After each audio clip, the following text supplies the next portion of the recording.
Welcome to Tenor Tech, where I solve the problems you didn't even know you had. You begin by proving ownership quickly. Gather the recovery phone number, secondary email, a device you used before, and any recent passwords you remember. Once done, go straight to the email provider's sign-in page and click Forgot Password to start the official recovery flow.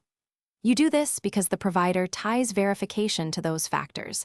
Having them ready reduces delays and avoids extra steps. Make sure your browser is up to date and use private mode if on a shared computer. You will be guided through choices like receiving a code by SMS, a link to your backup email, or using saved backup codes. Pick the option you can access now. Once you receive a code, enter it exactly and promptly because codes expire quickly.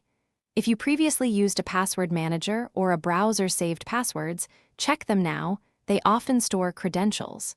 If prompted for additional verification, follow the prompts. This staged process prevents unauthorized access while letting you reclaim your account. After successful verification, create a strong, unique password and store it in a password manager so you don't need to repeat this.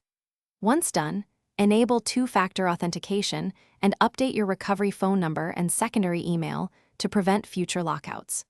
Make sure to sign out other devices if offered. If the automated recovery fails, use the provider's account recovery form and include proof like billing receipts or device details. This step may take 24 to 72 hours to resolve, so be patient. Thanks for watching. Subscribe to keep your life in tune.